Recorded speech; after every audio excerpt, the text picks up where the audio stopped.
Hey y'all, it's Heel Heat time. Hi everybody, welcome to Heel Heat. My name is George Coles and this is our TNA show for the week. Let's jump right into it. First off, we're going to start off with the so-so segments of the night.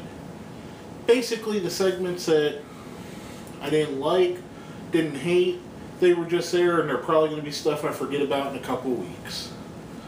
First off, the opening segment with Dixie and Magnus and their lawyer and EC3 and Spud and Sting and Joe. Okay, we get it. Stop opening Impact this same way every week. It's getting very redundant. It's very much what WWE does. I understand. We get that there is a heel regime. We get they're in charge. Move on. Do something else. I'm tired of this opener and just... It set up everything for the night, but still, they could have done that in other ways. Now, coming off of that, the second thing I thought was so-so, the Bromans and Zema Ion promo, where they called out Eric Young, started beating him down, which brought out Abyss, not Joseph Park, which maybe we're going to fully see the turn to Abyss, maybe not. I'm just ready for the Abyss character to come back and the Joseph Park character to go away. It was fun while it lasted. That fun time only should have been about 3-4 months, not 2 years. But anyway. And last but not least on the so-so portion, the main event for the night. Magnus versus Sting. It was an okay match. The reason I bumped it down for being something good is all the outside interference, Joe and Angle and Bobby Roode and Rockstar Spud and EC3 and Bad Influence, the Bromans, Zema Ion. How do you expect us to catch on and believe that Magnus is a serious champion when he hasn't won one championship match on his own? Everything so far has been outside interference. Now, the last half of 2012 and the 2013, Magnus was booked extremely strong. You could be a heel champion and be part of a big conspiracy without having half the roster helping you win your matches. I think it would have spoke more to Magnus's championship and Magnus going forward as a star if he beat Sting cleanly or with minimal interaction or interference on it. But that's what they chose to do. Magnus beats Sting. Sting has to leave the company. Now we're going to go into our question of the week for last week. Now if you remember, last week was a pretty bad show. I didn't like it much at all. I don't think anybody else did. Do you consider this a Genesis or a new beginning, or Revelations the end? Basically stole from the Bible a bit, folks. Sorry. We got an answer from our friend Clown89. Since next week is still part of Genesis, until I see what that show is like, I can't judge it because this week didn't have the matches that I wanted to see. That said, I think TNA is going for pushing new talent along with bringing in more indie talents and having ex-WWE, WCW, ECW guys move to the side so the new guys can shine. That is what I think TNA is going for. If I would have answered this question before seeing the most recent Impact, just off of last week's Impact, I would have said it's Revelations. That was a historically bad show. As you're about to see when I go into the good section, there was so much overwhelmingly good stuff that happened on this show that it kind of brought back my faith in TNA that it could become something better. Now, whether over the next few weeks they piss that away or not is up to them. I still think they're closer to being at the end of TNA than a new beginning. However, the glimmer of hope is there. Now, one of the things that I think can bring a lot of hope back, and it's going to be our question of the week for this week, is do you think they should bring back the 6-sided ring? It's something that they use to set them apart from what WWE was doing, what WCW's done in the past, what ECW's done, what Ring of Honor does. The six-sided ring was something totally new and innovative for TNA, almost like the UFC Octagon. You think six sides, you think TNA. You think eight sides, you think UFC. You think the four-sided square ring, you think wrestling has its been for ages. Let us know what you think. If you want to see it come back, hit us up on our Facebook, hit us up on Twitter, put it down where? Down there in the comments. Now, we're going to skip part of this altogether. Our bad for the week was nothing. I didn't think anything was tremendously bad on the show. Which brings us right into the good. And this is what I was just talking about when I said that we have hope. First off, the number one contender on a pole match, Gunner versus James Storm. Fittingly, rumors are that Vince Russo may be back with TNA because he loves on the pole matches, as we all know.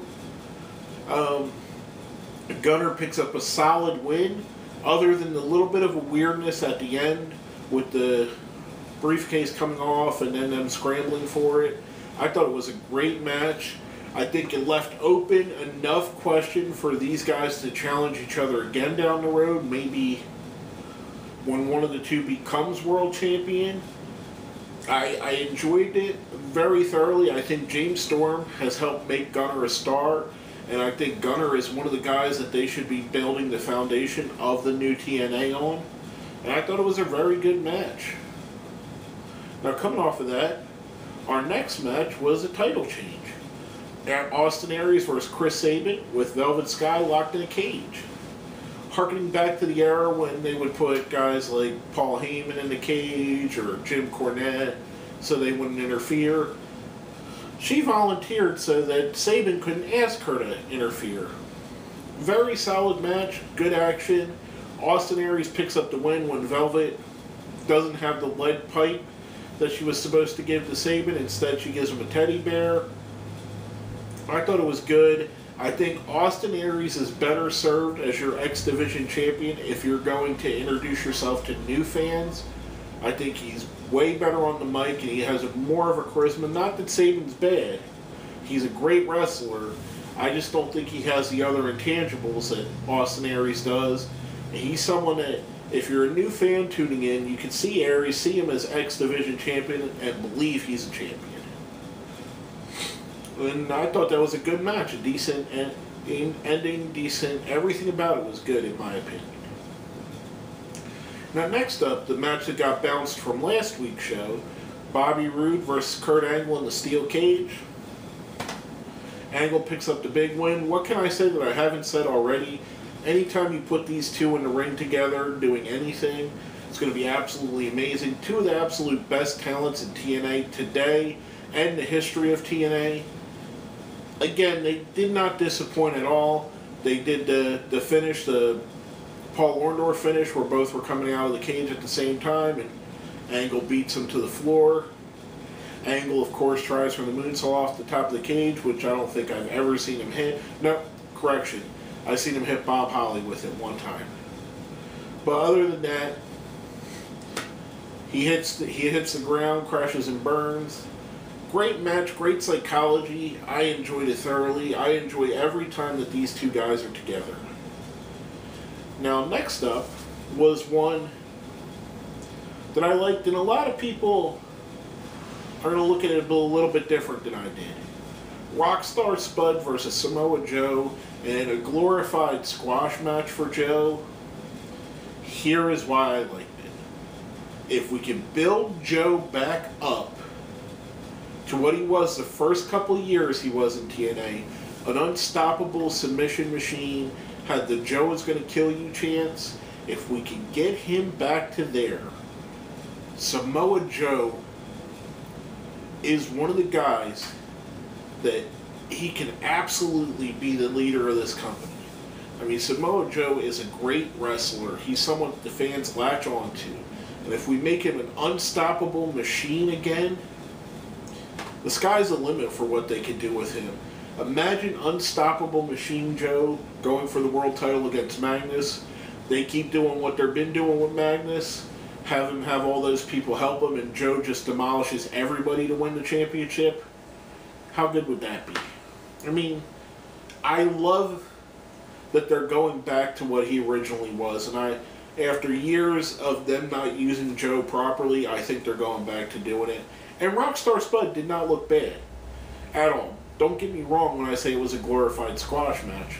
Rockstar Spud played his part to the best of his ability. And his part right now is more of a lackey. When you're a lackey, you got to take these beatdowns. And the last thing, last but not least, and I saved this for last, I forgot to write it down when I put it on my notebook, so it's not really in chronological order, but then again, the way I do it, it doesn't matter now. The American Wolves, or the Wolves, as they're considered now, promo this week, 100 times better than what they did debuting last week with Dixie Carter. That promo should have been their debut. That should have been the first thing we seen of them. That was an absolutely awesome promo. Whoever shot that needs to get a raise. Whoever edited that needs to get a raise. And the American Wolves, or the Wolves, whatever you want to call them, need to get a raise, and they just got a contract because they absolutely delivered on that.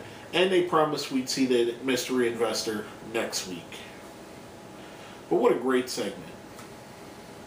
Kudos to them for doing that, even though that should have been what we first seen. Now we're going to go into our ratings for the week. We have a 1 to 5 scale, 5 being the best, 1 being the worst. 1's a Jesse Goddard's, 2's a Garrett Bischoff, 3's a James Storm, 4's a Christopher Daniels, 5 is a Bobby Roode. I'm going all the way home. This is a 5, this is a Bobby Roode. I can't say nothing. This was light years better than last week's show. Last week's show, I trashed, absolutely hated it. This is the absolute opposite. I love this show. I was enthralled. I was captivated. It kept my interest from the beginning bell to the end of the night. I thought this is absolutely awesome, and this is the direction TNA should be going. But basically, that's all I have to say for that. My name is George Coles, and this has been another episode of Heel Heat.